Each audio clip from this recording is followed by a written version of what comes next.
Hey there, gang. Patrick King here, and I want to thank you for tuning in for episode number 47 of Talking About Horses. Today, I'm pleased to be joined by Thomas and Shana Ritter. Thomas and Shana work with riders of all skill levels, all disciplines, and all types of horses. They've taught throughout the USA, Canada, Germany, Austria, the Netherlands, and Switzerland. They've published 2 books on dressage, one based on biomechanics and the other about the work in the long reins. And now they teach online courses, empowering everyday riders like you to train your horse yourself. They give you the tools to understand the what, the why, and the how. Thomas and Shana, thank you so much for joining me on Talking About Horses. Thank you. Thank you for having us on. Thanks for having us. It's awesome to have you guys join me and the rest of our viewers as well. So I know we had a lot of excited people for having you guys join on here, and that's awesome. This is something I think we've been kind of messaging back and forth for quite a while about trying to put something together. So it's great to get it to happen. Can you, for anybody who's listening in, either live or playing after, can you tell us a little bit about yourselves? Where do you want me to start? Thomas, you're originally from Germany, correct? Yeah, exactly. And I started riding actually like a lot of kids in my generation in a regular riding school where I had 1 lesson a week in a group, where horses go single file with side reins on and you just do simple arena patterns. Basically, that's it, right? Okay. So you don't get very far, of course, on that basis. And then I got lucky and then met some teachers who were old Neindorf students, Egon von Neindorf's students. Okay. Mm-hmm. And they took me under their wing a little bit, and then I started to learn something. And then we moved to the US, and in the US I had clinic lessons with Colby Kolka, especially for I don't know how many years was it, 6 years, something like that. And that gave us lots of impulses, and we learned a lot. And the method that we're using and teaching now, that's based on his teaching, or a mixture of his and the old Neindorf students that I rode with in Germany for 8 years or more, and literature that I read. And then we had a training barn in the US, and then I started to teach clinics, and the clinics became more and more, how it goes. And then we moved back to Germany, and then in Germany I did basically exclusively clinics, and then it got so tiring and overwhelming after a while that we decided to start online courses so I could spend more time at home, because the kids were complaining, and our little daughter hardly knew me because I was gone most of the time, so we switched to the online courses, and that was a good move. So it helped a lot. And I'm back. Shana's back. And now we actually just moved to Portugal. Yeah, we moved here right before the lockdown and quarantine started. So you're very fresh moving to Portugal. Okay. Yeah. 6 weeks, something like that. Yeah. Just got into the radar before that. Right. Yeah, just in time. Wow. Yeah. So what spurred the move to Portugal? Oh, everything. better weather, the ability to have horses on land and afford it better, and then we could in Germany. Proximity to the ocean was a big one for me. Yeah, Shana and the German winters don't get along, and there were many things I loved about Germany, but the winter weather was not one of them. Exactly. And Shana's from California, so she always missed the ocean, and he doesn't have an ocean that's comparable, to the Pacific or the Atlantic coast, so it's not the same. And Portugal has a really nice coast. So. Very nice. And so and we had friends here, and it all just developed really easily and beautifully. And so we're here, and we're loving it. Yeah, perfect. Cool. So Shana, Thomas said you're originally from California. Can you give us a little bit of your story? Yeah, California and Texas. My parents moved back and forth a number of times. And my background, I started in quarter horses, and I did the whole AQHA youth circuit. And grew up doing that, and then I had a couple of years away from horses. And when I came back to it, I started with eventing, and quickly discovered dressage through that, and fell in love fell absolutely head over heels in love with dressage. And I had, even when I did quarter horses, I always wanted to understand the training, how things worked. And I wanted to know not just what to do, just to, push this, do this, whatever, but why, and how to teach the horse to do these things. And so dressage was just a natural, because that's really about developing the horse, mind, body, spirit, everything. And so it was just a perfect fit. And and then started doing some teaching some years after I started doing dressage, started teaching mostly children and developing my own skills, met Thomas, and we hit it off and continued to develop together, and rode also with Arthur Katas and Carl Makolka, Charles DeCunfee, Dorothy Feldenzek and Thomas Feldenzek, so that's my background. Cool. And the rest is history, right? And now we get to see you through the online programs, and you've both got a lot going on with the online programs. Can you tell us a little bit about, I know there's a lot of students that are interested, that had expressed interest to me in tuning in to watch this because they're part of your Exercise of the Month Club and that sort of thing. Can you tell us about the programs that you have going on online? Yeah, we have a variety of things. We do have a membership site. That's our Exercise of the Month Club. Where we teach 2 exercises a month. Right now, we're focusing on just in hand work, groundwork exercises, but sometimes they're written exercises. And then we do a bonus training. Sometimes it's on mindset. Sometimes it's on how to do something. It's any number of topics. Sometimes we've done seat clinics where some of the members submit videos, and we look at their seats and give advice, tips on what they can do to improve this or that, or what's going on, so they can kind of figure out what's going on with the problems they have going on, things like that. So every month we have something different. And so that's our membership site. And then we have a whole bunch of courses. We started with a course called the What, Why, How. And we always really needed to know what to do, why, and how to do it. And so our students are the same.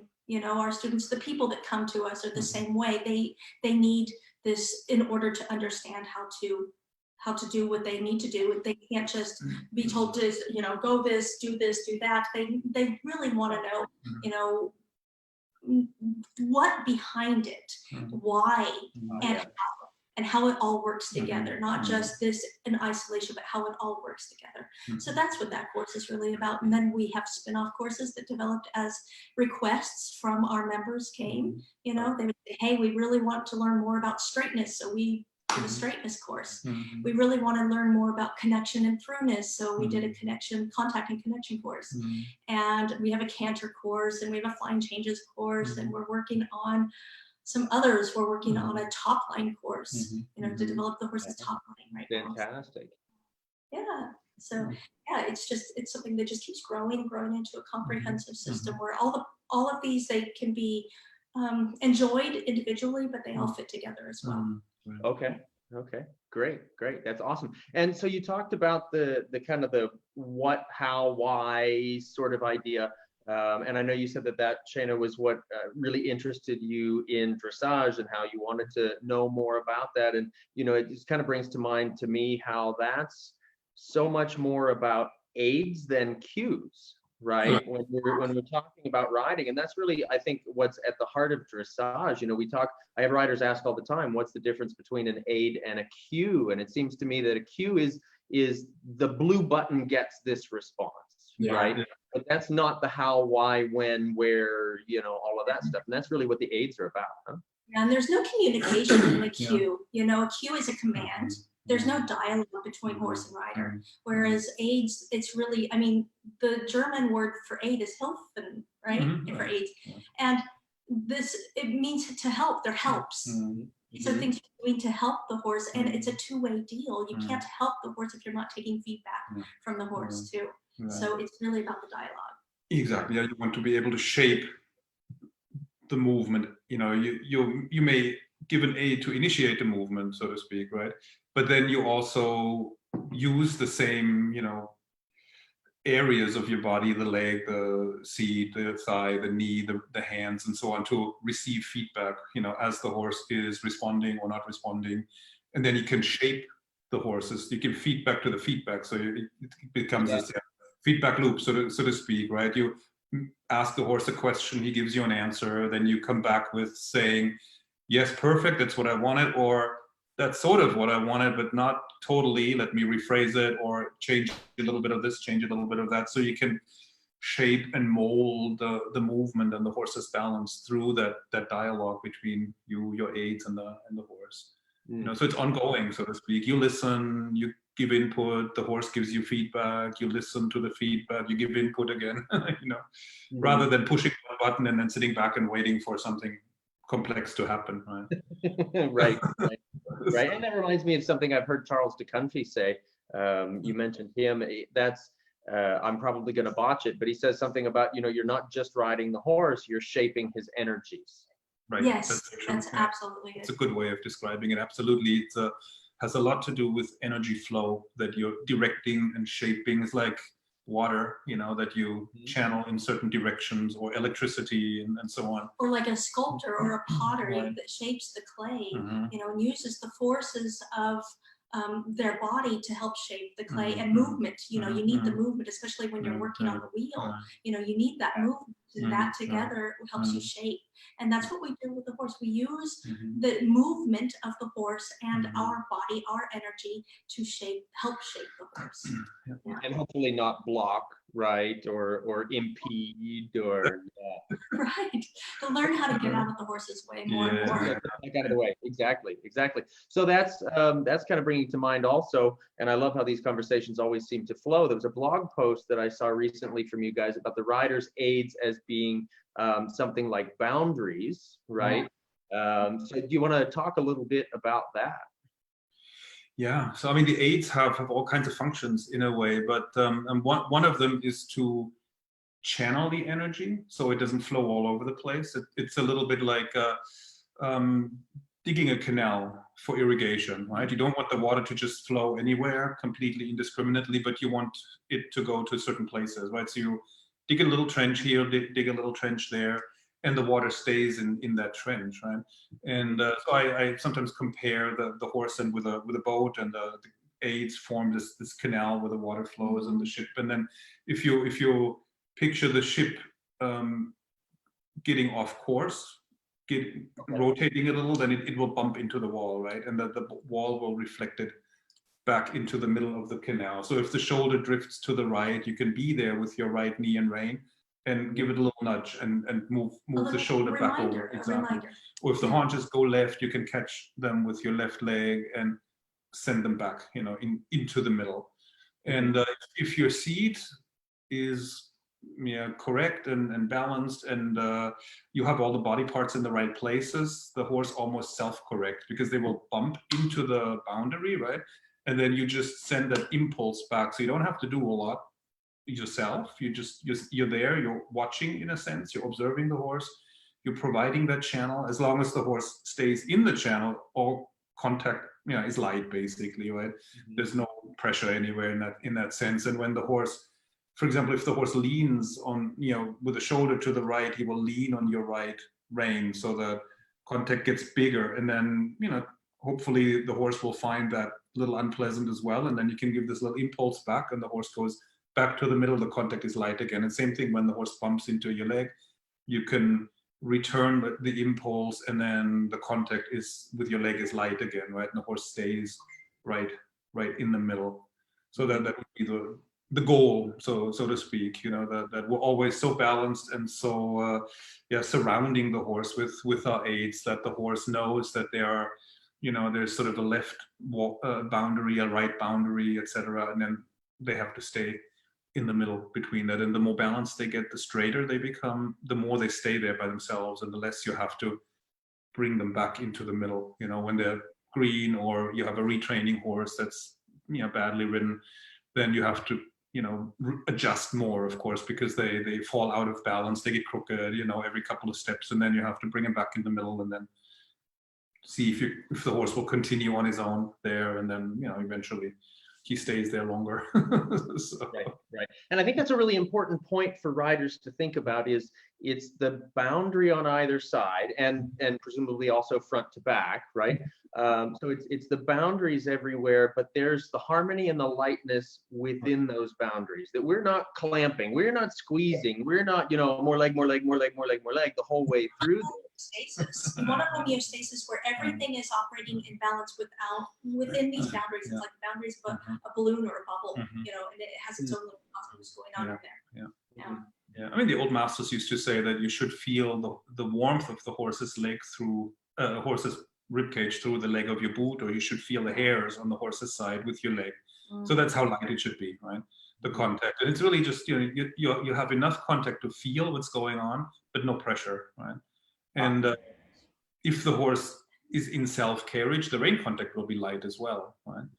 And when he loses balance, of course, he may lean on you, but then you can rebalance, release, and then hopefully he'll be lighter. Yeah, even that is an indication when the horse is speaking to us. The horse is aiding us in a way that, hey, I need some help. I need you to reestablish life here. When the horse gets dull and leans on you or whatever, it's a sign that you need to do something to help the horse here. Yeah, the rein contact is always an indication of what's going on in the horse, in a sense. It tells you something about the balance, the straightness, energy level, maybe blockages, muscle blockages, or false bends, leaks, where the energy leaks out. This all results in certain changes in the rein contact, So if the rein contact is not perfect, then you can probably trace that back to a loss of balance, loss of straightness, loss of impulsion, or too much impulsion. If the horse gets too hot, and has too much energy and doesn't know what to do with it, then you'll feel it in rein contact too. And so that makes sense. And in that way, the bridle then becomes the feedback system. Right? Exactly. Yeah. It's exactly. It's like a thermometer or an measuring instrument with which you can read all kinds of parameters of the gait, really, so you can feel a lot of different things in the reins, which is why I find rein contact useful, right? Some people think it's great to ride with a looped rein, but I always think that you're missing out. You're not getting information through that channel, and through the rein you get so much information from all kinds of body parts, not just head, mouth, neck or so, but you can feel the whole body in the rein. You can feel the hind legs, you can feel back, shoulders, and so on, through the reins. The balance, the straightness, and so on. In a way, they're just extensions of your arms and hands, of your seat too, but it's all of that connected, and then because it's connected to the horse, it connects back into the horse's body. It's through there. It's like you can reach into the horse's body and feel all around the horse's body to figure out what's going on. So it's very diagnostic. Yeah. Well, that makes perfect sense. And then, of course, then it's our job as the rider to develop that awareness and that attunement to know what's being said, right? To understand the feedback that we're getting, because we're getting the feedback whether we recognize it or not. So it's our job to be able to recognize that. Exactly. Exactly. Yeah. Egon von Eindhoven used to say in lessons that the horse always talks to you. Now it's up to you to listen and to also have a conversation with the horse. Yeah, that makes perfect sense. Absolutely. So that actually brings me to a thought here. I know we want to talk about long reining. And maybe some in-hand work. And I know, I do a lot of teaching of in-hand work, and we talk about feeling the horse's body. I'll talk when I'm working on the bridle, like, oh, this horse's left stifle is a little sticky today, or that rib cage on the right side, and you can feel all that through the reins. So I feel like that's a great way for riders to start building their awareness before they ever go topside, right? And it's a great way to help the horse then on the ground learn how to activate, use the specific muscles that we want without the encumbrance of the rider. You guys do quite a bit with the long reining, and I've got actually a copy of I'll show everybody here, a copy of your long reining book. This is one of my favorites, and thank you very much for this.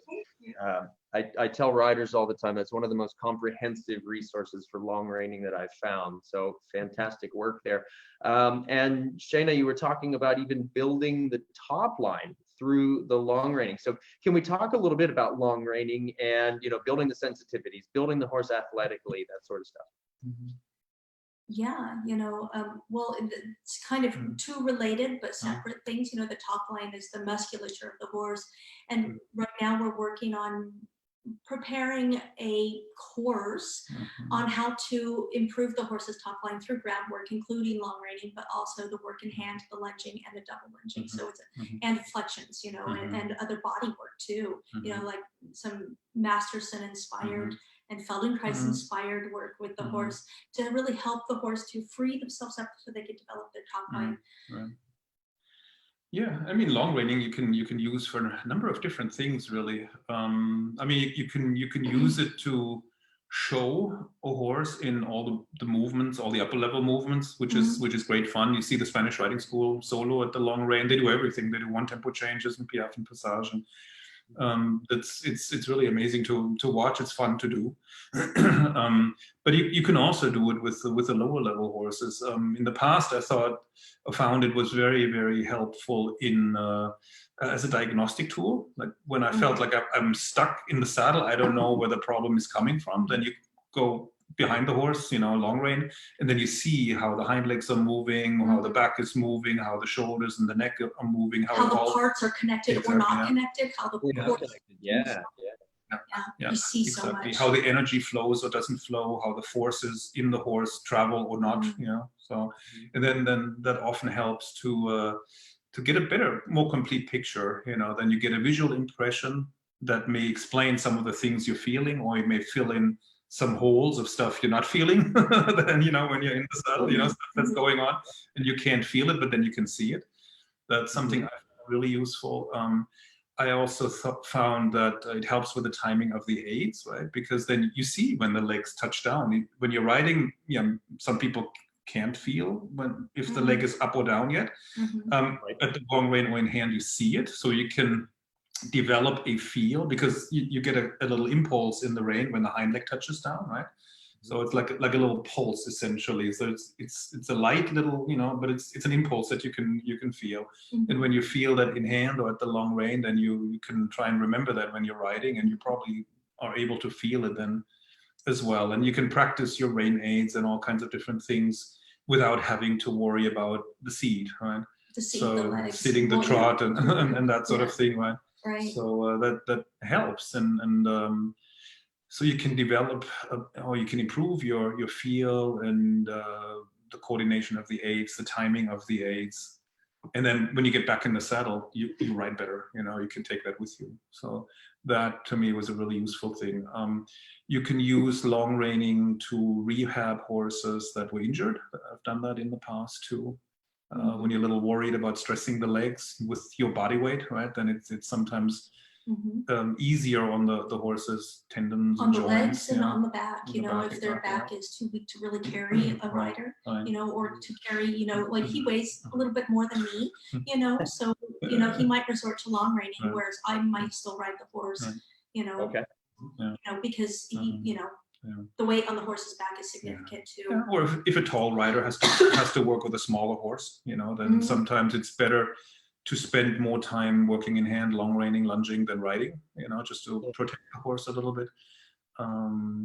You can teach the horse certain movements at the long rein, or in hand, so that the horse develops an understanding, you know, of how to move his body and which leg goes where and so on. And then if you do it in hand at the long rein, the horse just has to deal with his own body, his own balance, and doesn't have to worry about balancing the rider on top. And then, you know, if he understands it on the ground, you know, with you on the ground, then it becomes easier when you're in the saddle. Then it's a smaller learning step for the horse. To do the movement. So we use the other work in hand also to do the turn on the forehand in motion, for example. You know, that's sometimes hard for horses when they've never done it, and you want to do it in the saddle the first time. Some horses then think they fall over and they're not really sure of the balance, right? So it's easy to do this on the ground a little bit, and you can guide them, and that makes it a lot easier. Yeah, you can explain a lot to the horse this way. So you can, you know, break it down so the horse can go step by step through something, so that they don't get overwhelmed or, you know, worrying about the rider's weight to the rider's age, contradicting what they're doing and so on. You can really just break it down. and you can more easily reassure the horse too, I find, you know, that you can, you know, if the horse gets nervous or, you know, claustrophobic or upset about something or whatever, you're right there and you can quickly, you know, calm the horse. It's a little bit easier when you're on the ground than when you're in the saddle. I also find that it actually improves the relationship with the horse. Absolutely. I always get the sense that the horse is appreciated when you're down on the ground with them and working just as hard as they are. You know, when you're trotting and cantering at the long rein, you know, then you work just as hard as the horse. Right. So, and I always get a sense that they like that, they appreciate that. And you're close, you know, when you're doing the long reining up close, then you can touch the horse, you know, touch the croup or you know, the hind legs. That has advantages. And horses like that, you know. They tend to enjoy it. It tends to help the relationship. Now recently I'm using the long reining, or have been using the long reining with a little project horse here. It's a horse that had developed a habit of always dropping the back and inverting pretty extremely. It was really hard to get that horse on the bit and to lift the back and so on. So his top line was very deteriorated. The under neck was very developed. The back was very dropped. The hind legs were out behind. And so I started with double lunging, you know, and then I had set the two lunge lines up so they come from behind through the rings in the surcingle and then attached to the snaffle, right? Which means you can change direction, you know, and go behind the horse. You can convert that into a long rein. So I would do that, you know, let the horse go around me in a circle and go straight and so on. And then I would get behind the horse and maybe change direction, then engage the new inside hind leg, like change from one circle to the next one and then grab that new inside hind leg and send it over, you know, forward and over under the center of gravity, and then do a sort of circle like of a leg yield, or what we Exactly. call enlarging the circle in our courses. And this was incredibly effective. It became this sort of hybrid between double lunging and long reining. It was more advanced than really ground driving because it was a lateral movement, you know, and it was very gymnastically beneficial for this horse. Yeah, going back and forth, basically, double lunge a little, long rein a little, double lunge a little, you know. So it's a very quick switch back and forth, and then you don't have to change the setup of the lunge lines the way I have them rigged up, you know, and that turned out to be extremely effective. This engage one hind leg and then turn, you know, and then you maybe engage the other hind leg and turn the other way, you know. So, and that could be like Shana says, enlarging the circle where the hips and shoulders move out together. Same distance, same time, right? Or you can do a little bit of a shoulder in position or leg yield from the inside leg. So the croup is on a slightly bigger circle than the shoulders. That helps too. Yeah, depending on what the horse needs. Exactly. You know? And then follow that up with maybe a volte or so, you know, or so it basically sidestep and then turn, sidestep and turn. That turned out to really stretch the muscles on the outside, bend, and he brought the inside hind leg more under the body. And then as a result, he would drop the neck and lift the back, and then he got a lot rounder and contact got a lot better. Setting him off in better balance as he's changing direction that way.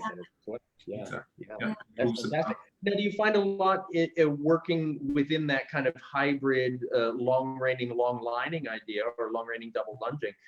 Do you find that when you go to the double lunging portion, you're able to let the horse reach out and stretch through the top line that you might not be able to do necessarily in the long reining?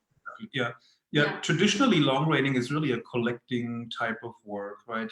There is no forward downward stretching, because it also comes from a time when forward downward stretching wasn't a thing yet, when everything was about collection, right? And but with the double lunging, you can let the horse stretch, and that was a big focus, to get that horse to stretch forward downward, so you can put him together a little bit, bring the hind legs closer to the front legs and the left legs closer to the right legs, so the wheelbase gets smaller, right? And then he can lift the back and get round, and then from that more compact posture balance and the round top line, you can then let him stretch forward down. And then he would, whereas before, no matter what you did, he would just go around, you know, like a giraffe. Right. Go around like a giraffe, exactly. Yeah. So that's a fantastic way to, like you talked about, kind of rehab those horses whose natural tendencies, even in their free state, is not to go into that stretch, but you've got to, through the collected work, through the connected work, help him find that he does want to stretch and use his body better. Exactly. When that's such a habit for the horse to drop the back and invert, then he would never discover that forward downward is comfortable, right? On his own, he would go around 100 years with the head up in the air, and it would never occur to him to stretch. And when you bring the hind legs closer to the front legs and you put some weight on the hind legs so they have to flex, then that's like us doing squats, and flexing our hip and knee joints, and that becomes more work for the horse. And then he discovers that if he lowers the neck, it feels easier, it feels pleasant. And then they discover that, oh, it's actually not such a bad thing to put my head down, right? And then they ask, can I please? And then you do, right? And that one horse, that I was talking about in particular was interesting. I did some work in hand too, and then on the left rein, when I asked that left hind leg to pick up and come under a little bit more, he felt that now there is more weight on the hind legs, and then to offset that, he lowered the head and neck, right? So that he didn't really want to carry more weight behind, but now since the hind legs were underneath him more, then so what do I do now with that, right? So he lowered the neck, and in a good way. Yeah, exactly. So the nose was on the ground basically, and then I allowed it because it was a step in the right direction, right? So too high. His own discovery of a better way within his body. Yeah. Exactly. Yeah, they end up experimenting with their body. They discover that there are other postures they could take, or other balances that they could try out, and then discover there are postures that are more comfortable than what they've been doing, right? And then you just reward that, and then great, then they want to go back there because it felt good. Exactly. So they learn a new way of using their body. Right. Absolutely. And I find it's always the case, I tell my students all the time, better movement always feels better. Better posture always feels better. Better balance always feels better. But sometimes the body is so used to working against itself that it's hard to find those things. Exactly. Yeah, exactly. Yeah, these habits, it's like when you're driving on some, off-road, whatever path, with deep grooves, from other vehicles, and you get sucked into it basically, and it's very hard to get out of those ruts, in the little road, right? And then the shallower the ruts become, the easier it is to get out of them. And in a sense, by showing the horses different posture options, these ruts get a little less deep, and then eventually they form a new habit, and then it becomes a lot easier. The beginning is always the hardest, I find, and then gradually, especially as the horse discovers that you're not trying to torture him, but you're trying to help him, right? To get more comfortable, find a better balance, also to deal with the rider's weight in a better way, in a more pleasant way, then they become more and more eager to do what you're asking them to do, right? And initially, of course, when you're changing the balance, sometimes they get a little nervous because they're not really sure what that means and where that leads. And it's like, oh my God, I don't have a leg on that side. I can't move that way. I'll fall over, right? So they get a little nervous. And they're flight animals, so being out of balance is not a good thing for them by instinct. Exactly. When they get scared, it makes sense that they get scared. Yeah, and when they take that leap of faith and they try what you're asking them to do, and they realize, oh, I've got two legs on that side as well, and they don't collapse. Better balance there. Then they go, and they learn to trust you and trust your suggestions. That in the writing, really what we're making are suggestions. We're asking the horse to do things. We're making suggestions. And we would like the horse to say, oh, yeah, I'll give that a try. But they have to learn that, what we're going to suggest is actually going to help them feel better. Right. Yeah, and you can see the wheels turning sometimes, that the horse thinks, oh no, I don't have a joint there, or I don't have a leg there. I fall down, I'll die, And then they do it, it's like, oh, I'm still alive. Oh, and it didn't even hurt. Never mind. Exactly. Just kidding. Yeah. And then come to think of it, this actually doesn't feel so bad. It actually feels better than before, right? And then once they've taken that step, in their thinking process, then they're much more willing to go back to that same place. Then they won't resist. The first time they may resist because they think, I'm going to die, I know it, I'm going to die, and then when they've experienced that it's actually better to be over there than over here, then, they'll be much more willing to try. Yes. Yes, absolutely. And so much of that, I really love your analogy about driving down the road with the ruts in it, because, you can get your car out of those ruts, but the first time you hit a slick spot or something like that, you're going to fall right back in it, you know. And it's so much the same way with our horses, right? The body will kind of return to the habits, but with the horses, as well as with driving on those roads, eventually you can get the roads worn smooth. You know, the horses may slip back into that, but the more, I think it's similar to the Feldenkrais work, right? Where we could say that the Feldenkrais gives the body more options, right? Similarly with your horses, you're giving them more options, and they're learning how they can be and learning what feels better. Yeah, exactly. There's a big similarity between dressage and Feldenkrais work, and that's actually how we met Catherine McCrum, our Feldenkrais instructor, who is now teaching the course in our courses. Yeah, she, you know, she's a writer, and she came to us, and then she contacted us because she's found that, oh, this is very similar to what I do in Feldenkrais, you know, as a Feldenkrais teacher. And so we joke sometimes that dressage is a little like Feldenkrais, it's a little like yoga, it's a little like bodybuilding and weightlifting. It's a little bit like track and field sometimes, right? So that's all these aspects to it, right?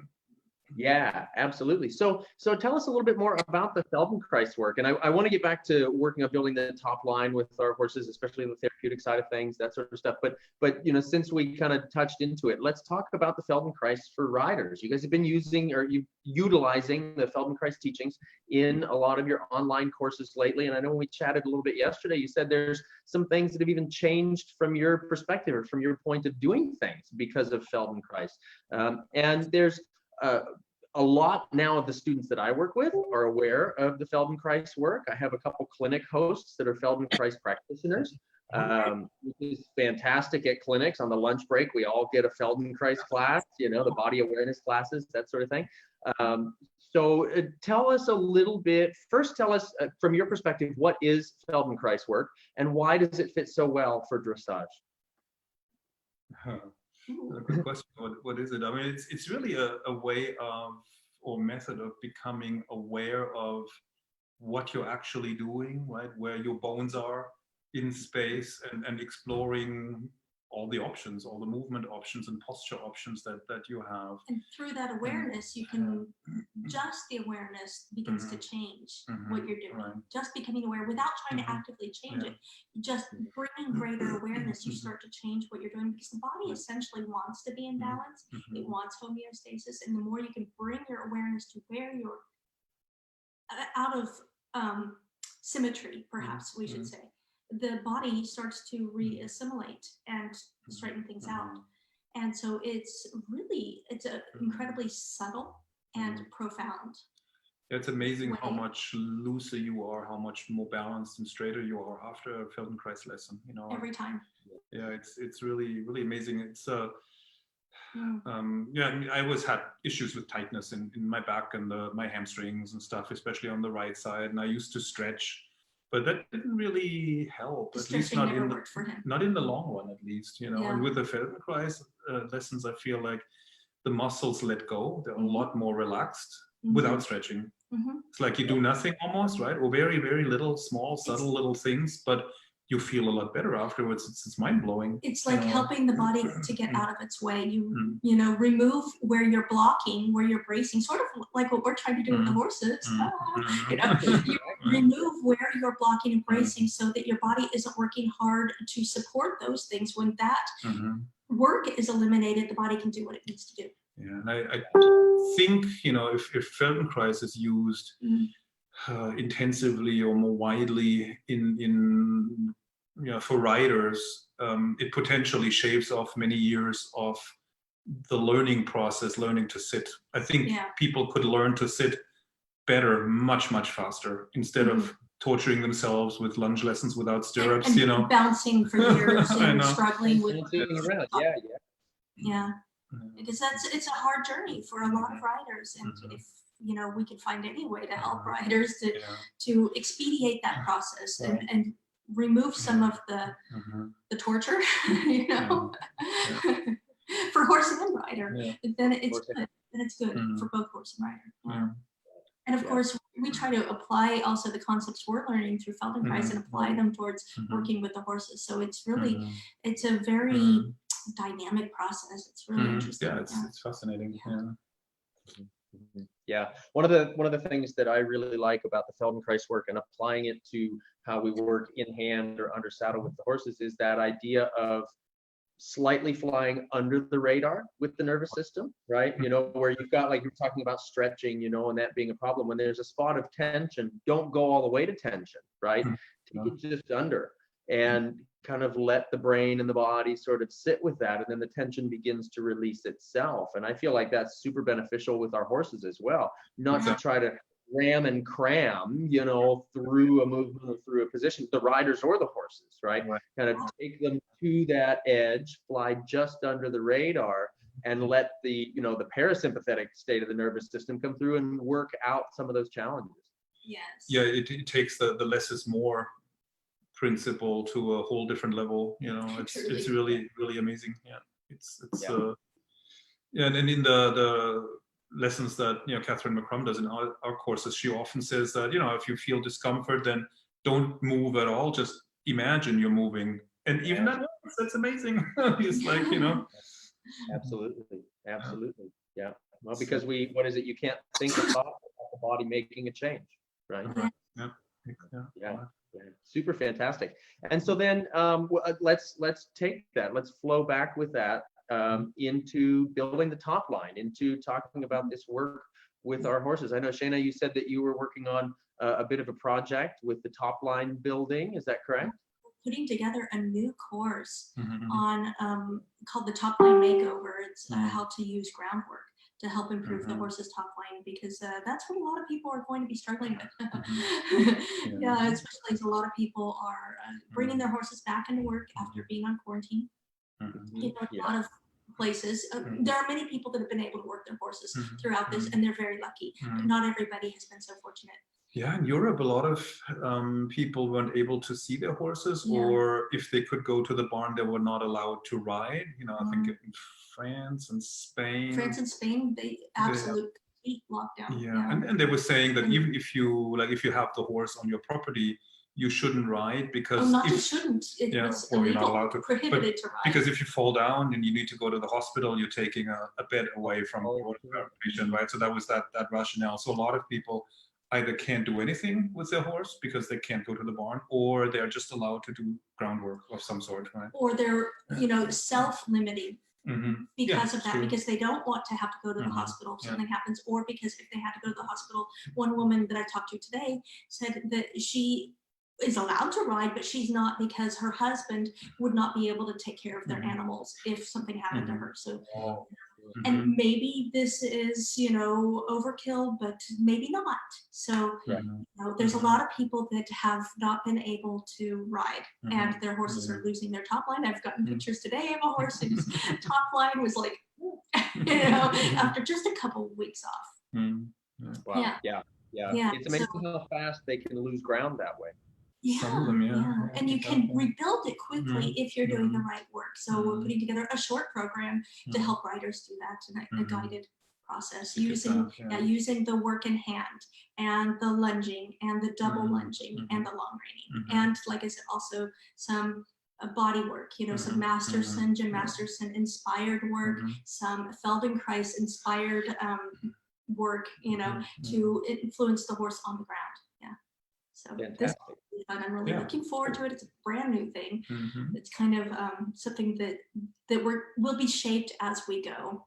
As happens with all of our new courses, we let the course inform us how we're going to proceed. So we have an outline of how we're going to do it, but you know, according to the feedback of the participants, we may add more in, change something, you know, increase the emphasis somewhere, depending on what people need.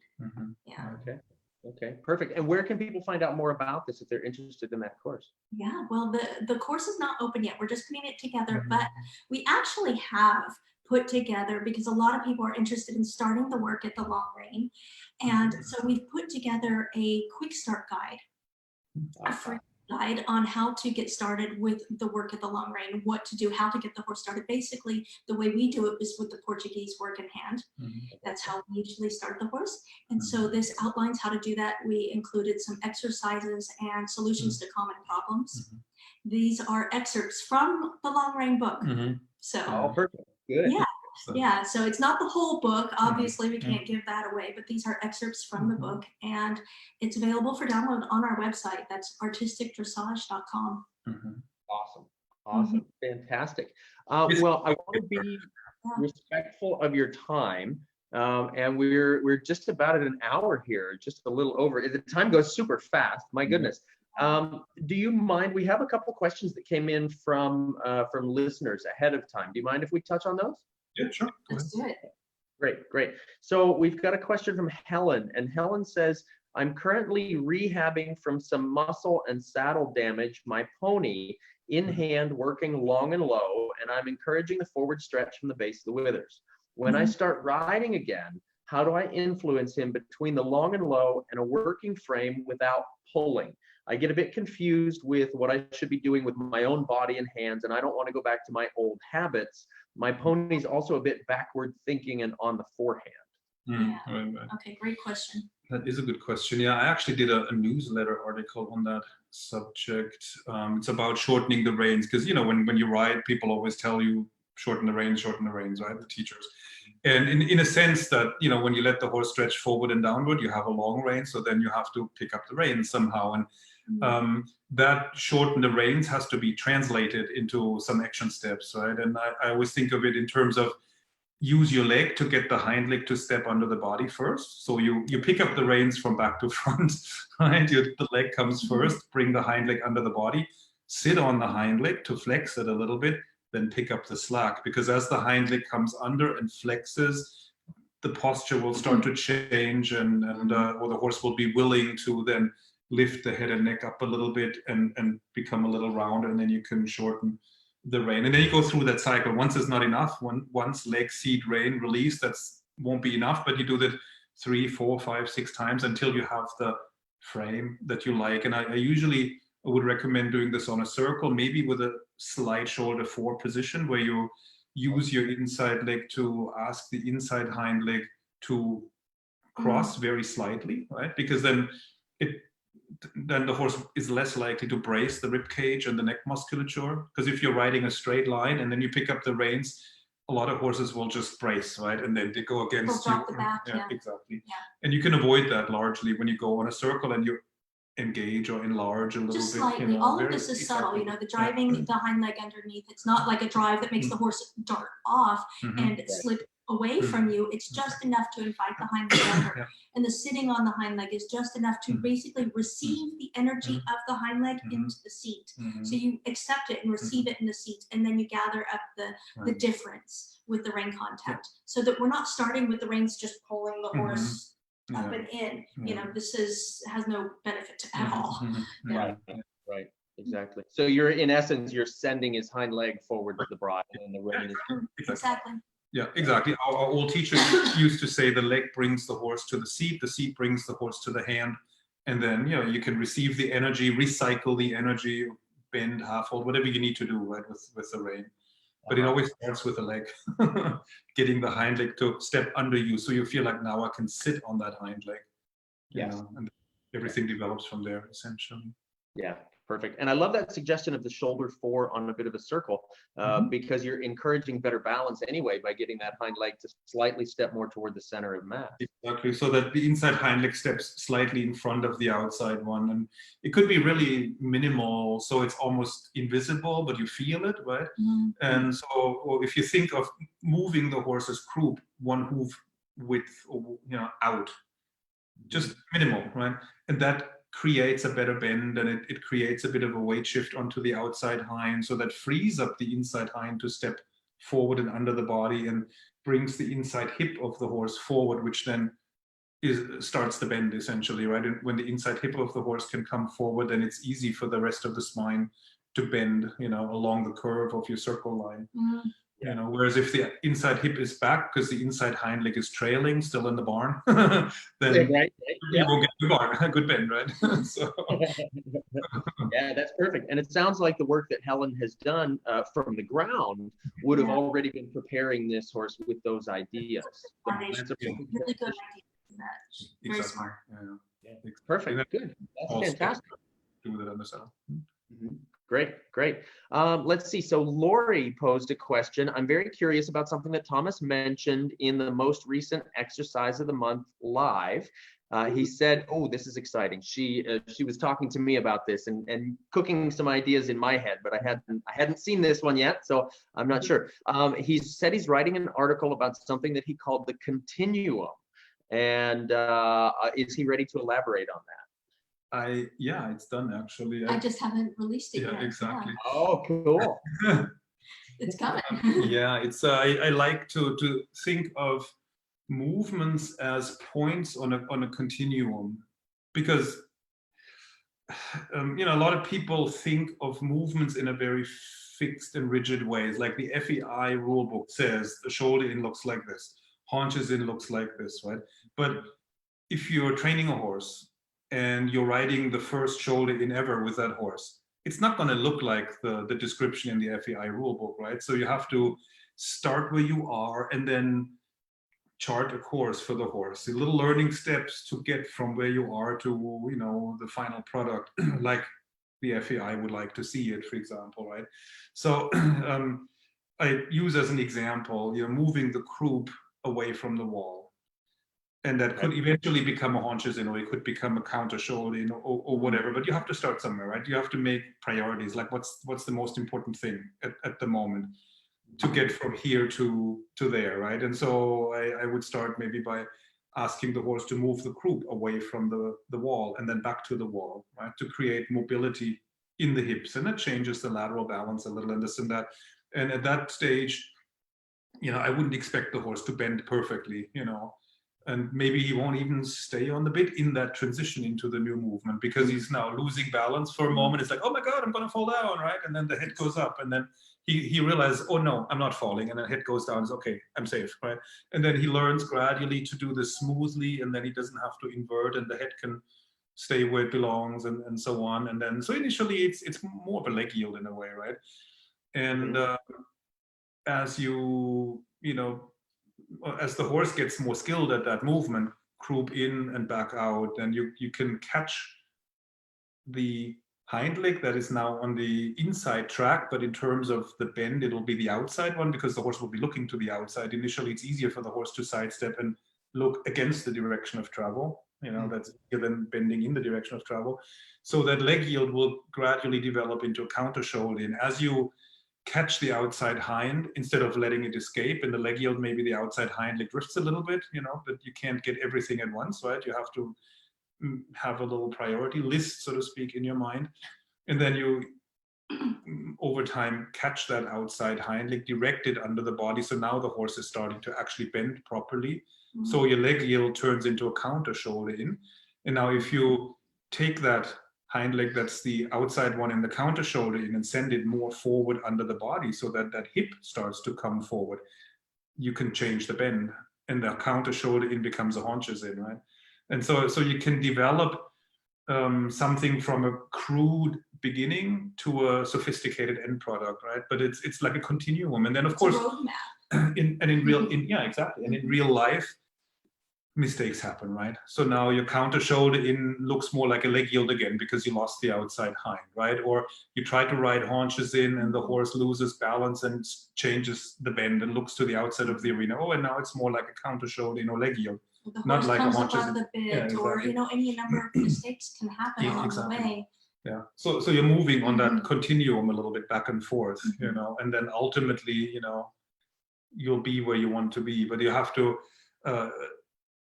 you know, have an idea of this, like Shana says, this roadmap on which you can take the horse from a beginning or wherever you are at the moment to the final finished, polished It's a product. process, and every part of that process is important. Exactly. It gets you, you know, closer to that. You don't just start here and end up here. You have to go on that journey, mistakes and all, and that continuum lays the groundwork for those mistakes and shows how, you know, this can happen and that can happen, and it's all part of the dynamic process of getting to the finished product. It takes the pressure off, because you often see this attitude of either it's perfect or it's shit, right?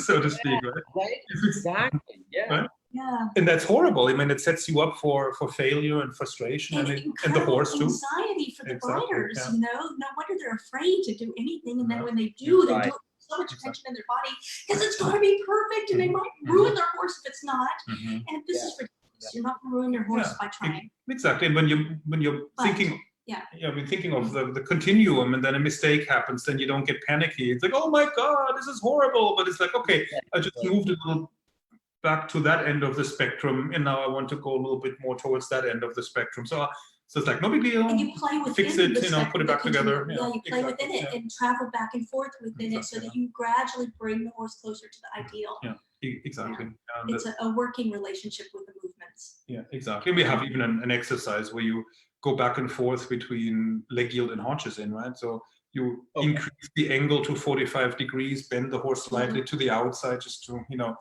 to establish that sideways movement. And then you come with the opposite leg and rein, reduce the angle to 30 degrees. And by doing that, you create the bend of the haunches in. And then you come to the outside leg and try to stay in that a little bit. And then when you feel like things are starting to get sticky, falling apart, change the bend, more angle, easier movement for the horse, right? And then back into the more difficult movement, like easier, harder, And then so it's fluid, so you don't get into this trench warfare where the horse is digging his feet in and you're pulling and you're pushing, but it's like you stay flowing and moving. And what I really like about this is it produces horses that do the movements as living entities instead of like some dead thing. Like a lot of horses, they just go, oh yeah, I know shoulder in, and they just barrel on through doing shoulder in, and you're just up there saying hello, and you can't modify it either because they think they know it, because they've been taught to just go on rote and not check in. And this teaches the horse to really check in every step of the way. It doesn't mean you're micromanaging the horse, but the dialogue is going all throughout it. And that's what I really like. I really like when the horse is really with you every step of the way, and a subtle change, and you can create a subtle change in the horse for better or for worse, but hopefully for better. Right. Well, that goes back into what we were talking about earlier, with it being the dialogue, right? The continuous flow and the shaping the energies. And I really love the description of the exercise you're talking about, that leg yield into the travers, into the haunches in, because it's such a dynamic change of balance and movement within something that it really isn't a change of bend necessarily. So it can be super challenging for the horse to figure out, where does my body need to go, what needs to release, what needs to activate, that sort of thing. The idea of it being a continuum sounds like you're promoting the flow, rather than like what you're talking about, Shana, that kind of staccato, stuck rote, and now we go from H to F on this, and this is what happens here, and there's what we go there, and we check off the box, and that exercise is done. But it's that living movement, that dynamic space within that. That's really cool. I like that. And that's when the movements have biomechanical potential to improve the horse. When the horse just goes on rote, you're not really impacting the horse's body beneficially. Exactly. Yeah, that makes so much sense. Yeah, a lot of dressage riders have a bit of a static, rigid idea, and that's sort of the death of the movement and the art and the healthy movement, healthy posture. It's better to think of everything as flowing like water in a little creek bed, goes left and right and over an obstacle and around an obstacle and so on. If you keep everything flowing, then you don't lock up, the horse doesn't lock up, you stay mentally more in a flow state as well, and don't spin your wheels, like it's not working, so I try harder, right? That's sort of often the go-to, right? Right, exactly. Stuck in the mud with your car, you floor the gas pedal because you want to drive out of there, right? Yeah, so true, true, absolutely. Well, and I love what you said there too about the value in the movement, because the value, it's the dynamic movement rather than the rigid movement that brings value to the horse. Yeah, exactly. And when you think of the history of dressage, I mean, it came from a practical application in warfare, in hunting, bullfighting, whatever, depending on which country you're thinking of. The horses don't know, where the bull is going next. The horses don't know where the enemy is coming from next. So the idea, or the secret to survival is that you have to be able to stop anytime. You have to be able to go anytime. You have to be able to turn anytime, anywhere, right? You have to be able to change the bend, do a transition, you know. Stay on the aids. Exactly. Right. As a rider, you have to stay in the saddle. So we incorporate that a little bit into our exercises, that you ride maybe turns in funny places where they're not necessarily in the dressage tests, where the horse may not expect it, right? Or ride movements on different lines, that don't ride the shoulder in always on the wall. Maybe ride it on the center line, ride it on a diagonal, ride it on the quarter line, somewhere, anywhere, right? Yeah. So then you can check, has the horse really understood the movement, or is he just going by rote? Like Shana was saying, there are horses that you can put in a shoulder in and they stay there the whole long side, but you could not leave the long side, right? You couldn't ride a vaulted, you couldn't go on a diagonal, or and you can't modify the shoulder. And you know, you should be able to increase the ankle or decrease the angle at will. The horse should allow you to do this. But some horses don't. They're just going, and it's like, you know, you're up here whether you want to or not, rider. I'm going on my shoulder.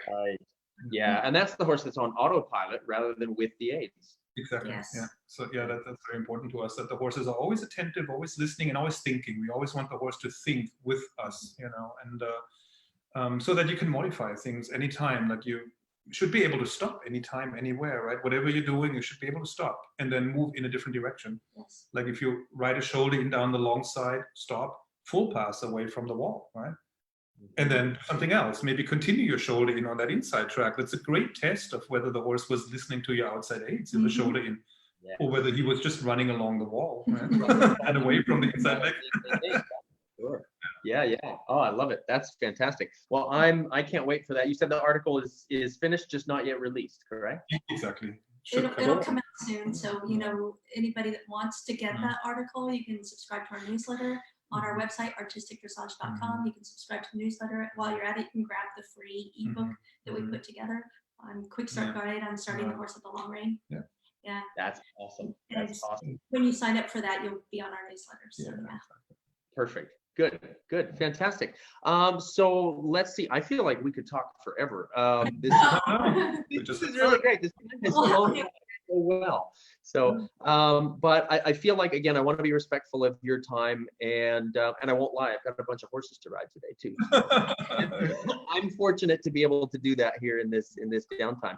But so I've got some questions here, kind of some wrap up questions, unless there's something else that you want to touch on that we haven't talked about yet specifically.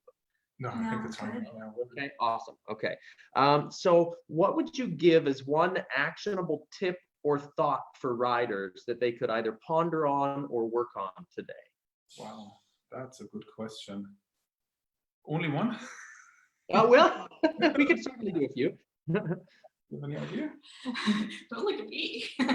One I'm bad at this stuff. One thing. The old master said that balance and suppleness are the cornerstones of dressage. And I find that really true, that every problem you run into, gymnastic training problem, seems to have a very strong element of loss of balance and muscles locking up and bracing, right? So if you just keep improving the balance, and balance includes straightness, the lateral balance, straightness, right? And support. Exactly. When you keep improving that, the horses can release a lot of muscle tension, and then what is left over in braced stiff muscles, you can then supple through targeted exercises, right? So if you make that sort of your guideline, and that predates the training scale, you know, this balance and suppleness, and for me, that's always a really important guideline for the training. Always look to improve the balance, and then hunt for locked up, braced, stiff muscles and try to release the tension there. You know. Fantastic. I love it. So a question for each of you. What's a recent book that you've read or video that you've watched? Horses or not horses? Tiger King.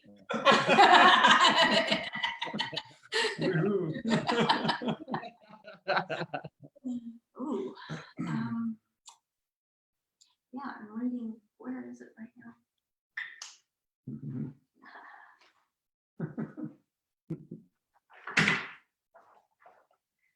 I'm reading this right now. It's Feldenkrais book, Awareness Through Movement. I think it was the first one. Yeah. I'm reading that right now. I can, it's sort of like reading Steinbeck for me, Gustav Steinbeck. I can read a paragraph or two, and then I have to sit there and ponder it and go, and then I go back and read it. Yes.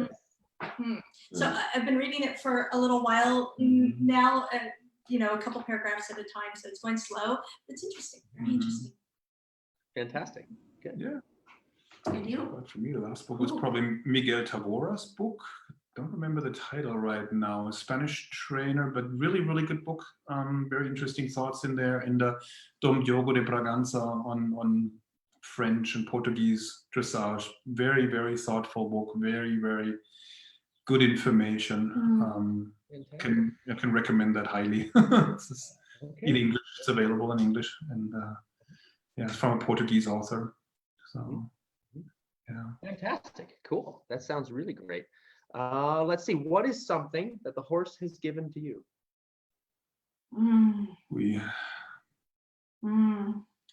They're incredible mirrors into ourselves. Yeah. That's for me. They've given me the realization that I need to look into myself. Whenever I see a problem in the horse, I need to look to myself first. And it's not just the physical stuff. Often it's the emotional stuff. They're incredible mirrors. They reflect back everything that we're doing. They're so straight and so honest. You know, even the dishonest ones are honest, and that they will give you feedback right away, whether you want it or not. You know, yeah.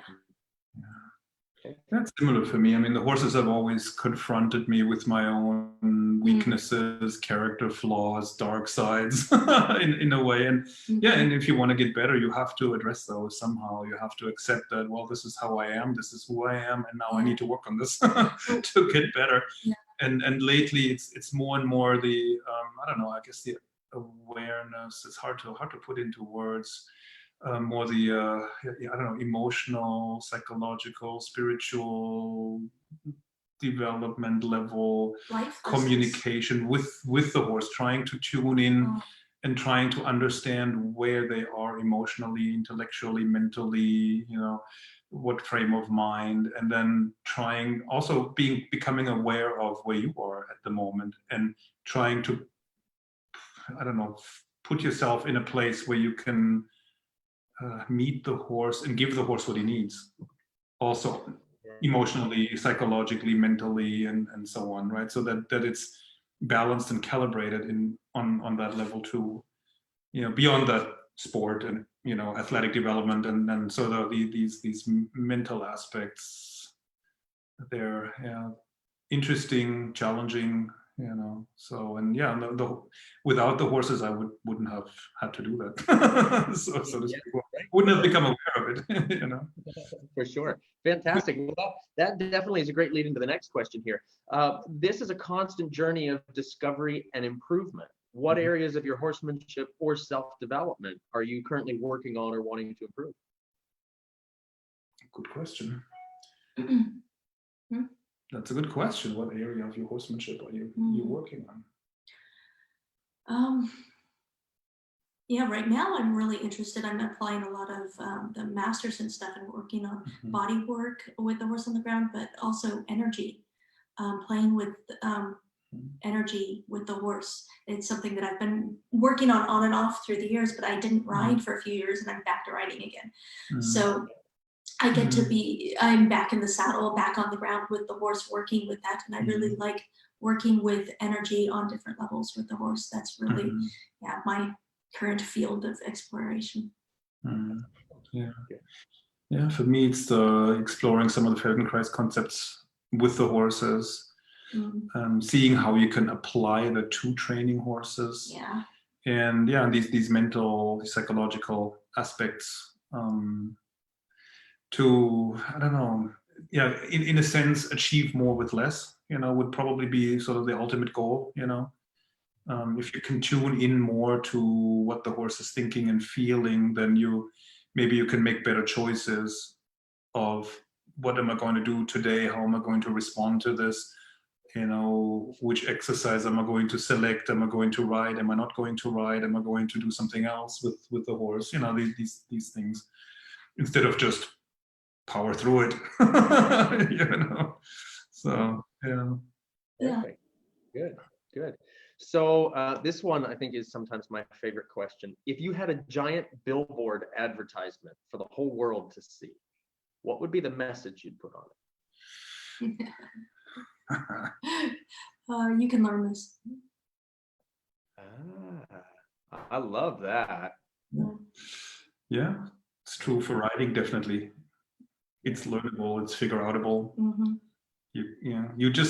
You have to know where to look, in a sense, to get information, and you have to look at everything that happens as data.